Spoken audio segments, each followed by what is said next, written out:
RFI Convida. O Brasil é considerado um Estado laico desde 1890. No entanto, volta e meia, política e religião se misturam. Para falar sobre o assunto, a RFI convida Georg Wink. Ele é professor de estudos brasileiros, especialista em estudos brasileiros e diretor do Centro de Estudos Latino-Americanos da Universidade de Copenhague, na Dinamarca. Bom dia, professor. Bom dia, é um prazer estar com você. Prazer recebê-lo. Professor, você deu uma conferência na Escola de Altos Estudos em Ciências Sociais aqui em Paris, intitulada A Reação Conservadora no Brasil pela Ressurreição do Fundamentalismo Católico. Um dos pontos de partida dessa conferência é a relação entre a Igreja Católica e o que você chama, entre aspas, de nova direita. Para começar, você poderia definir o que é essa nova direita e em que ela difere da direita tradicional?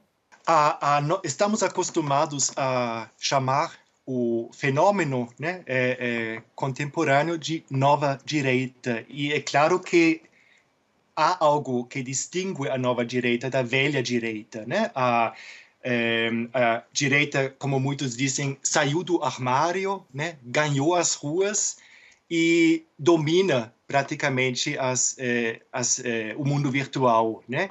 Agora, pelas ideias, pela minha pesquisa, eu não vejo muita novidade, não. Eu vejo a nova direita, e convém chamá-la assim, como baseada no mesmo legado conservador como nos últimos 100 anos, né?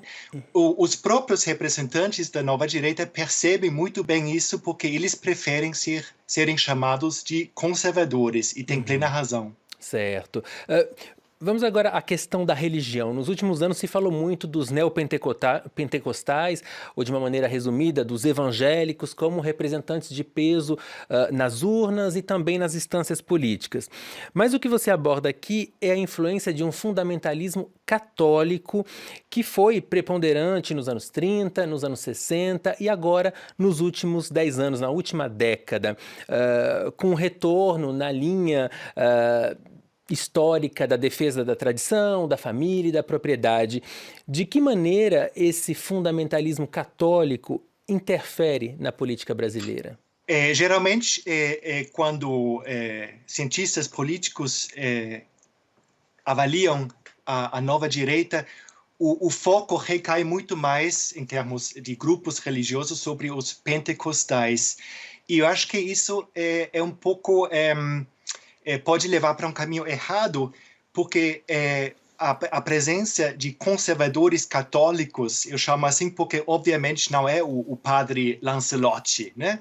Não são os teólogos da libertação, mas existe um núcleo de católicos conservadores que mantém, que preserva o legado de ideias. Você falou da tradição família-propriedade, exatamente nessa tradição tefepistas. Existem até hoje, existe no Centro Dom Bosco, no Rio de Janeiro, por exemplo, em toda a Liga Cristo Rei, com institutos em todo o território nacional. Existe também no Instituto Plínio Corrêa de Oliveira. A presença é discreta, porque está na natureza do que chama ação católica, né, que é uma invenção dos anos 30, está na natureza da coisa de não aparecer politicamente, não fundar um partido, mas de influenciar discretamente sobre as elites no país, elites políticas e econômicas. E esse fundamentalismo católico conta, então, com o apoio dessa nova direita, da qual nós falamos mais cedo.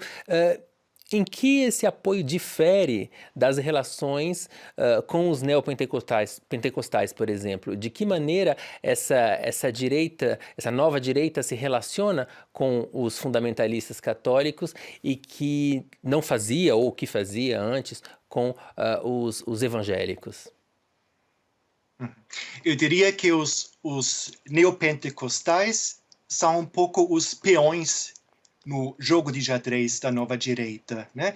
Eles que proporcionam o voto, né? O eleitorado, eles fazem o trabalho de campanha, mas eles não têm uma visão para o país. Esse é o grande distintivo em comparação com os conservadores católicos ou tradicionalistas, que têm uma visão muito clara sobre o futuro do Brasil, onde que querem chegar, né? Que é um país baseado numa ordem natural, que seria principalmente a lei natural, né? O neotomismo, né?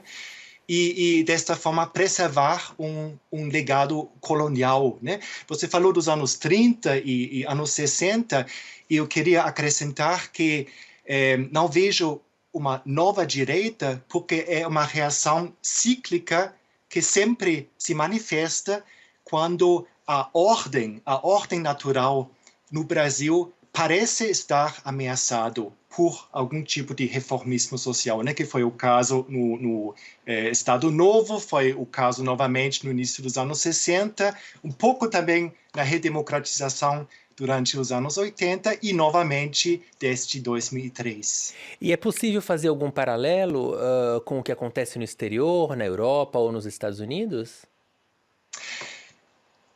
Eu pesquisei bastante a existência de influências externas sobre os conservadores brasileiros. Eu tive que descobrir que, na verdade, é um movimento bastante autônomo.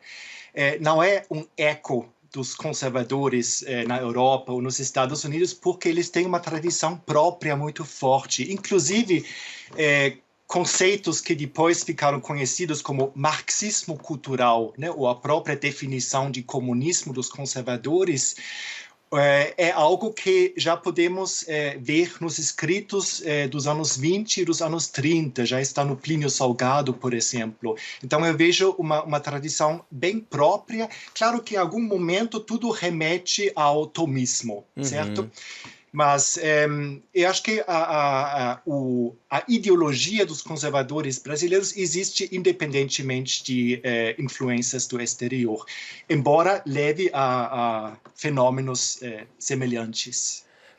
Falando de influência do exterior e, ao mesmo tempo, de dentro do país, na conferência você dá um espaço considerável a um personagem que é o Olavo de Carvalho, que alguns apresentam como guru direitista, outros como filósofo, outros como ensaísta, ou até como influenciador digital, que tem uma influência dentro e vinda de fora também, paradoxalmente.